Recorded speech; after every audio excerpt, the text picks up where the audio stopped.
Mostly cloudy with spotty rain on Friday, midnight to 2 a.m. highs in the low to mid 60s, but daytime highs in the mid to upper 50s. Good Thursday night, East Tennessee. David Aldrich, Captain Accurate here from the Captain Accurate Weather Command Center. Well, you can see outside of some spotty rain that's developing in Kentucky, there's not a whole lot to see in Tennessee in terms of rainfall, but that could change as we head into the overnight period as we see more clouds. But look at all of those snow reports in those little bluish circles across the Dakotas, Nebraska, Iowa, Minnesota, and all the rest. Where you see yellow would be ice concerns. They've had some ice storms in places like Detroit, Chicago area. Very messy, but I don't know if you're aware, they're going to be getting pounded with snow outside of Los Angeles, California. Los Angeles, California, at least the county, is going to expect a blizzard warning. They're going to expect anywhere. Are you ready for this? I had to pinch myself when I looked at this. I said 80-mile-an-hour gusts. That alone is a problem. And it's snowing, so yeah, sure, it's a blizzard. And they've got an expectation of 6 to 12 inches, likely between 2 and 4,000 feet. If you're above 4,000 feet, it's about 2 to 5 feet of snow. Oh, they don't stop there. Isolated 7 to 8 feet of snow in the higher elevations outside of Los Angeles. So outside of LA, where it's all cool, they're going to go up in the mountains and get snowed in. I mean, talk about some crazy extreme weather. And if we were to think for a moment, hey, we're in Tennessee, there's no winter. Well, there is, it's just not here. It's the same adage, if it falls, a tree falls in the forest and nobody's there to hear it. Did it happen? Well, it's going to happen, certainly in the higher terrain. And you can check it out on the Captain Accurate Weather app with Pete Michaels Traffic. One of the cool things is you get Pete on there all the time. You don't have to wait for the radio to play it. By the way, it's Dry Scan on the Ultimate Doppler Radar, presented by Madlock Tire Service and Auto Repair, East Tennessee's #1 tire shop and auto repair since 1953. Notice the clouds, they've thinned out for a while, but they'll come back over time tonight. So think of tonight as a partly to mostly cloudy sky with the potential for spots of rain. High temperature today hit 81. Last night I said 81, then I waffled, went back to 78. But either way, I was off either 1 or 2 degrees. We did hit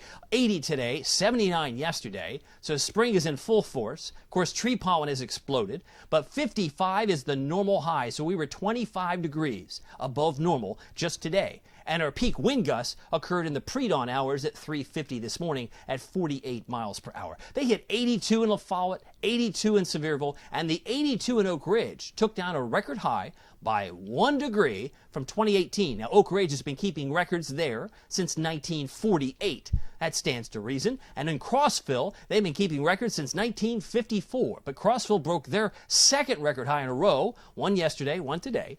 Yesterday, they broke it by 4 degrees. Today, they broke it by 3 degrees. Normal high, I should say, the record high was 75, set back in 2018. So Crossville, congratulations. Oak Ridge, congratulations. You broke record highs. 80 in Chattanooga.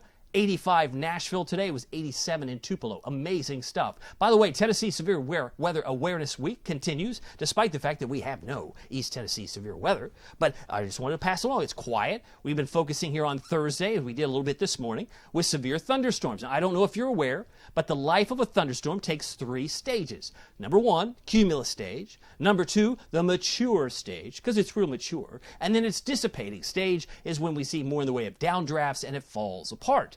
But if you're aware, anytime we get nasty storms in East Tennessee, some of them can do some damage. We know that this happened before. That's why we like to look at the shear rate. A shear rate identifies the areas of strong winds. So if you're looking at my Ultimate Doppler radar during severe weather season, it's weak if you see green. It's strong if you see elements of kind of a burgundy red color, but it's really off the chart if there's some yellow inside the red areas, which is really identifying the strong winds. So the shear rate, think of it as the change in wind direction and altitude, location with height. It can also give us a good idea of the rotation. So if you see the weak, strong, or extreme, you know it's a good time to get into your safe space, just something we'll keep an eye on during severe weather season. And the shear markers you may have seen appear on the Ultimate Doppler radar. These help identify storm threats. Real simply, they just pinpoint areas of rotation within a storm. Doesn't mean a tornado is forming in that little circle, but that could be an area that's worth investigating. It can be triggered by significant changes in wind speeds, locally and, of course, with height. So that's something that we watch very closely. And one of the cool things you get with the app, you can storm track yourself. But did you know there's a reason for these colors? We call them skits, storm cell identification and tracking. Basically, it pinpoints the movement of the threat area, that provides valuable information inside a storm, but they get triggered by size and intensity. So if you see a pink one, that usually involves hail, strong wind, and heavy rain. But if it turns orange, I know that's our favorite color in Tennessee, but if it's orange, it could be tornadic. If it's orange, it could be an indicator of rotation. So we think of that as a severe skit and a shear skit. Again, storm cell identification and tracking. Those are types of things you get little circles, and if you tap the circle at the base, you can get some tracking identification right to your phone with the app. Now, the Futurecast shows this front moving away as it's trying to get out of here. Our temperatures are going to fall, may spawn a few spots of rain, either tonight or early tomorrow. But I think this will fall apart. I think this is way overstated, well overstated for rainfall on the macro view. But even still, we'll leave a 20% chance of rain tomorrow. Once we move into Saturday, I think it's a little heavier. It's just going to pipeline in, and then eventually it'll get out of here in time for Saturday evening for your evening plans. But then there'll be another round, especially Sunday afternoon, like so.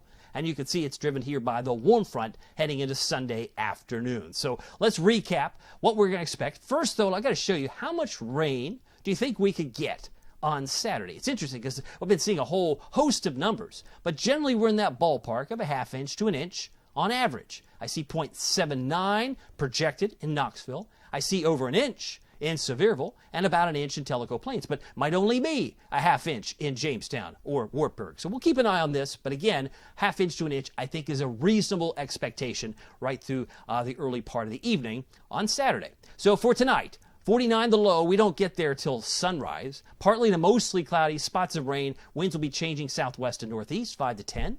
Tonight we're down to about 41 by daybreak in Jamestown, 43 in Crossville, 42 in Oneida, about 49 Knoxville. Friday 61, that's a temperature fall, because again, we could be in the low to mid 60s at midnight to 2 a.m. You're like, wait, I worked the third shift. You said it was going to be in the 50s, and I'm already in the 60s. Yeah, it's still warm.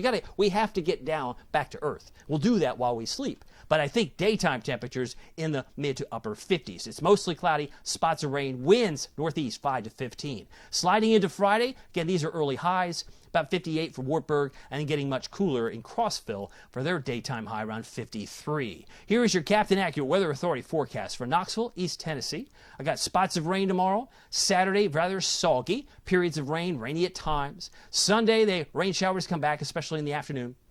Maybe even a few rumbles of thunder on Monday, but we're back in the low to mid 70s. But then it starts to get colder, 36 on Wednesday, and then Thursday, of course, is March 2nd. Another rainy day that could end as snow. Did you wait a minute? Did you just say what I think you said? Did you say Thursday could end as a Thursday night into Friday could end as snow? It's a possibility. We're talking about it on the premium side. I hope you'll join us because that's what we do each and every afternoon. It's one of the cool things we're doing. Prospects of when things could change, because if it can happen all around us, Los Angeles, Wyoming, Minnesota, it could eventually happen here too. So just be mindful. Just don't think that this was like a real spring. This was just a tease. And boy, sometimes it can be a real tough tease to take. By the way, make sure you download the Captain Accurate Weather app. I hope that you'll pick that up. Hopefully it's here. There it is, the Captain Accurate Weather app with Pete Michaels Traffic. It's free. Go to the App Store, Google Play. Just search the two words Captain Accurate at the App Store and Google Play. My name is David Aldrich. Some people call me Captain Accurate. I'm having problems with my keystrokes today. Anyway, we'll see you here next time. Take care.